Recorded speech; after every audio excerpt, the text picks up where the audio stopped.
Oi gente, tudo bem? Eu sou a Camila e hoje a gente veio aqui conversar sobre uma lenda do faroeste. Hoje a gente vai falar sobre Joaquim Murrieta. Quem foi essa lenda? Mas antes de começar, eu já te convido a se inscrever no meu canal se você está chegando aqui agora. Se inscreve, deixa seu like, compartilha esse vídeo para me ajudar na divulgação. Aqui sempre tem vídeos sobre livros, sobre séries, sobre filmes. Ativa o sininho que assim você recebe notificação toda vez que tiver vídeo novo. E hoje a gente vai falar sobre Joaquim Murrieta. Alguns dizem que ele era chileno, outros dizem que ele era mexicano. Algumas pessoas falam que ele nunca nem existiu. Quem foi, afinal, essa lenda que inspirou tanto para o cinema e para a literatura? Mas antes de chegar a falar sobre o Murrieta, a gente vai falar um pouquinho sobre a Corrida do Ouro que aconteceu na Califórnia. Por volta de 1848, se encontrou ouro na Califórnia. Em 1849, um ano depois, cerca de mais de 300 mil pessoas já estavam migrando para a Califórnia em busca do tão famigerado ouro, em busca de uma vida melhor. Os garimpeiros que chegaram na região nessa época ficaram conhecidos como 49ers, porque eles estavam chegando ali em 1849 na região. Eles chegavam por mar ou por carroções por dentro do continente. E por mais que a maioria fosse estadunidense, chegou gente do mundo inteiro. Então tinha gente da América Latina, da Europa, da Oceania, da Ásia. No início, eles se utilizavam de técnicas simples de garimpo. Então eles tiravam o ouro ali no leito do rio, no curso da água, e aos poucos eles foram aprimorando essas técnicas de extração. E sim, se encontrava ouro, mas pouquíssima gente realmente enriqueceu. A maioria das pessoas voltava para casa sem nada no bolso. Só que isso fez com que a região crescesse muito. São Francisco se tornou um vilarejo. Escolas, estradas, igrejas foram sendo criadas ali em torno na região. Outras cidades foram sendo criadas. Um sistema de lei e governo foi surgindo, e o que fez com que a Califórnia se estabelecesse um estado em 1850. Quando a febre do ouro começou, a Califórnia era basicamente uma terra sem lei. Em 1846, estava tendo a guerra entre os Estados Unidos e o México, e aquela região pertencia ao México. Em 1848, foi assinado um tratado chamado Guadalupe Hidalgo, que era um tratado que acabava com a guerra e definia que a região da Califórnia passaria a ser parte dos Estados Unidos. Só que nesse tratado também definia que os Estados Unidos deveriam respeitar as concessões de terra que já tinham sido feitas pelo governo mexicano. Só que essas zonas de mineração, elas ficavam longe dessas áreas de concessão do governo. Então, basicamente, não tinha propriedade privada. Essas terras deveriam ser do governo dos Estados Unidos, mas como tudo era ainda muito recente, não tinha uma forma de aplicar a lei na prática. Então não tinha lei ali. Era basicamente quem chegava, explorava a terra, pegava o ouro. Se a pessoa não quisesse mais nada, ela seguia para a próxima. Então quem definia mais ou menos isso foram os próprios garimpeiros. E foi surgindo ali uma espécie de regra dos garimpeiros, né? Eles podiam reclamar aquela terra, mas só enquanto eles estavam fazendo aquelas explorações. Depois eles partiam para a próxima e muitas questões eram resolvidas com o uso de violência. Era a lei do mais forte. Os custos de vida humano e ambientais da região foram consideráveis. Os americanos nativos da região, os índios, eles foram vítimas de fome, de doenças, de ataques genocidas. Para vocês terem uma ideia, estima-se que em 1845 existiam 150 mil nativos na região. Em 1870, alguns anos depois, só tinham apenas 30 mil desses nativos ainda. Foram criadas leis extremamente xenofóbicas que afastavam os imigrantes da região. Os índices de criminalidade na época da febre do ouro eram altíssimos. O meio ambiente sofreu uma deterioração considerável, porque além dos tóxicos que eles usavam na terra ali por conta do garimpo, tudo, muitos animais também acabaram perecendo. Bom, e foi neste momento que Joaquim Murrieta viveu. Foi nesta região que ele ficou mais conhecido. E é a história dele que eu quero contar hoje para vocês. Eu vou começar contando para vocês a visão do Murrieta pelo Pablo Neruda, um poeta chileno, um dos mais famosos, ganhou o Prêmio Nobel de Literatura em 1971 E por mais que o foco principal do Neruda durante sua vida de escrita fossem poemas, ele também escreveu uma peça de teatro, e essa peça de teatro se chama Fulgor e Morte de Joaquim Murieta. Essa peça foi escrita em 1967 e foi publicada inicialmente com o nome de Bandido Chileno Injustiçado na Califórnia em 23 de julho de 1853, depois que ela foi mudar de nome para Fulgor e Morte de Joaquim Murieta. A peça foi escrita de uma forma musicada e pode ser vista como um musical, uma ópera, e é uma obra realmente muito poética. A gente percebe isso nas canções que ele coloca dentro da peça, e claro, né, Neruda era poeta, então não teria como esperar algo diferente. Essa é uma peça escrita em 6 partes, e aqui a gente vai ter a teoria de que Joaquim Murieta era chileno e ele nasceu na cidade de Quillotei. De acordo com Neruda, ele fez uma pesquisa muito grande para escrever essa peça, e ele tem fontes seguras de que Murieta realmente era chileno. Tem até uma história de que tinha uma certidão de nascimento dele lá, e essa certidão acabou sendo perdida no terremoto de Valparaíso. Mas, né, não tem como a gente saber. Eu não vi essas fontes, eu só li o livro do Neruda, então é isso que eu vou contar pra vocês hoje. Mas aqui a gente tem então a história do Murieta, de como ele saiu da cidade de Valparaíso, no Chile, com destino à Califórnia durante a febre do ouro. Murieta levou consigo a esposa Teresa, e além de muitos outros compatriotas que seguem no navio em busca de ouro, em busca de uma vida melhor, o sonho californiano. Uma coisa que eu achei interessante aqui é que o Murieta mesmo, ele quase não aparece na peça.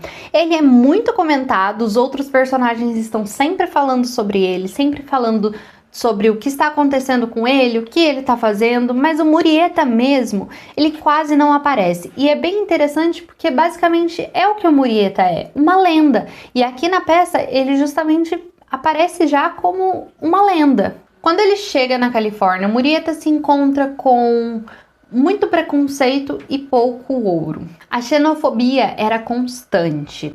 Aqui a gente tem os Rangers, que eram uma espécie de polícia da época, e eles perseguiam muitos imigrantes, não só os chilenos, como os mexicanos, os chineses, e também os nativos, os índios. Até que um dia a Teresa, a esposa do Joaquim Murieta, ela é brutalmente assassinada e violentada pelos Rangers. E é a partir daí que o Murieta vai passar a buscar vingança. Ele busca os Rangers, assassina aqueles que ele encontra, ele passa a assaltar e roubar todo o ouro que ele conseguir. E aí ele se torna um lendário assaltante, um bandido perigoso, uma lenda nos Estados Unidos. Só que para os imigrantes ele se tornou um símbolo de resistência. Ele passa a lutar contra as péssimas condições de trabalho e explorações na época, e caracterizavam muito a mineração que estava acontecendo na região. Por conta disso, Murieta passou a ser um foragido da polícia e a sua cabeça passou a ser procurada. Existia uma recompensa enorme ali para quem entregasse o Murieta ou vivo ou morto. E assim, gente, falando de spoilers, tá? Terão spoilers aqui, eu já vou falar o que acontece no final do livro, porque não tem jeito, vocês sabem que os vídeos que eu faço sobre peças de teatro, eu sempre falo o final da história, a gente fala a obra como um todo, então já fiquem avisados aqui, tá? Só tô dando o recadinho pra ninguém falar que eu não avisei. Mas basicamente o que acontece é que o Joaquim Murieta, ele é encontrado, ele vai ser preso, ele vai ser morto e ele vai ter sua cabeça decapitada, e depois essa cabeça vai ficar ali em exposição para as pessoas que quisessem ver. Os Rangers até começaram a ganhar dinheiro com isso para mostrar, olha, a cabeça do Joaquim Murieta aqui. E aí a pessoa pagava para poder ver a cabeça do cara. Esse aqui foi o único texto dramático do Neruda e ele reflete bem a realidade dos imigrantes da América Latina nos Estados Unidos ali no século XIX. A peça subiu aos palcos pela primeira vez em 1967 no Teatro Antônio Varas, em Santiago do Chile, com direção de Pedro Hortos. Gente, é a segunda vez que eu leio essa peça. Eu descobri, na verdade, esse livro alguns anos atrás, quando eu viajei para o Chile. E eu tenho uma coisa que toda vez que eu vou viajar para algum lugar, eu sempre procuro livros de autores locais ou livros que se passam naquela região.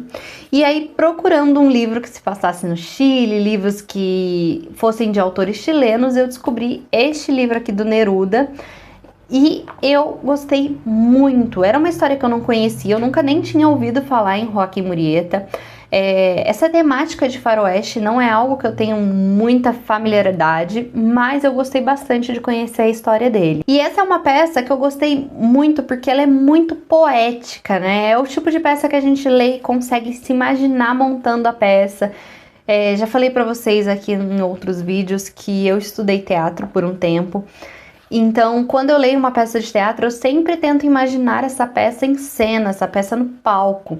E essa é uma peça que, na minha imaginação, dá muita possibilidade para você criar no palco. Então, eu gosto muito disso.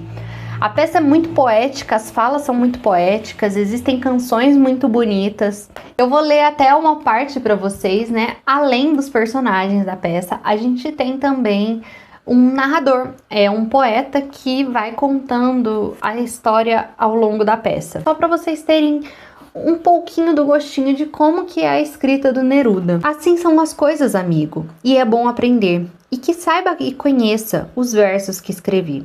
E repita contando e cantando a lembrança de um livro chileno proscrito que andando e morrendo foi um mito infinito. Sua infância eu a cantei aqui e agora, e sabemos que foi o caminhante muito longe. Um dia mataram o chileno errante. É o que contam os velhos de noite ao pé da fogueira.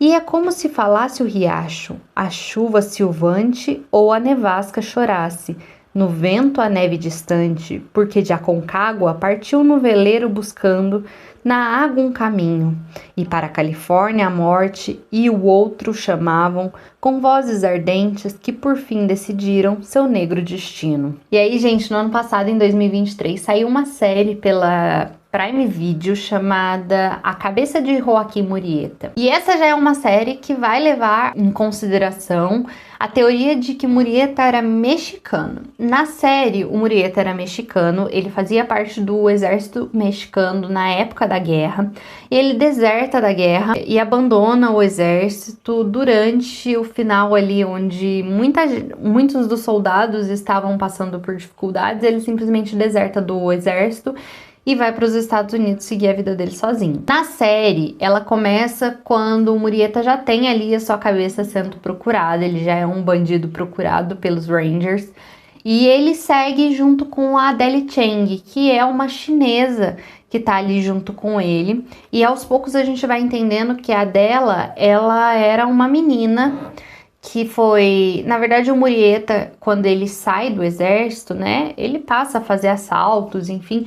E ele e um amigo dele, eles dizimam uma comunidade chinesa que estava ali. E sobra essa menininha, que era uma criança na época, a dela. E o Murrieta meio que adota ela.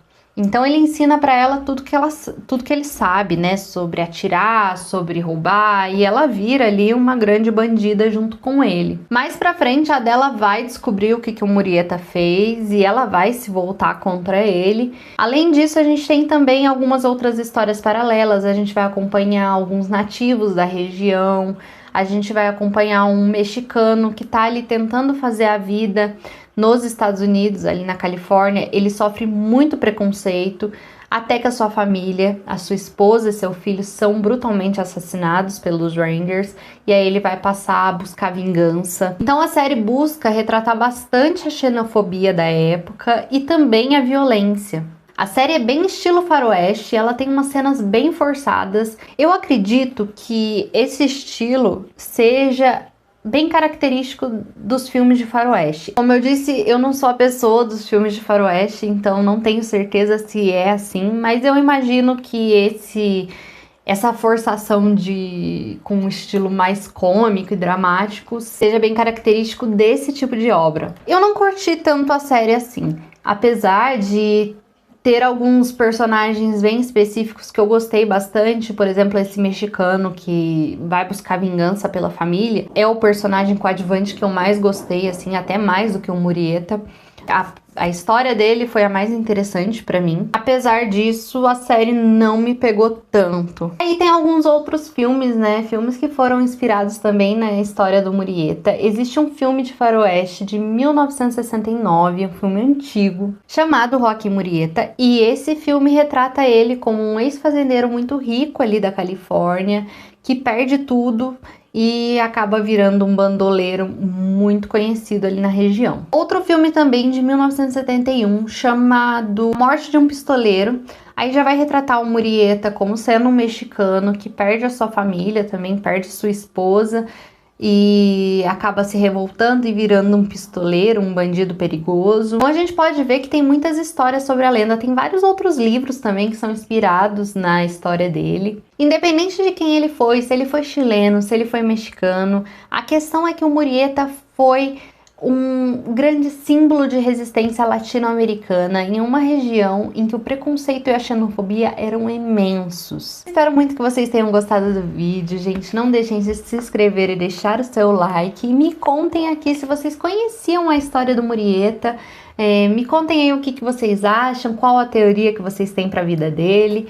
Eu espero muito que vocês tenham gostado. Um beijo grande e até o próximo vídeo.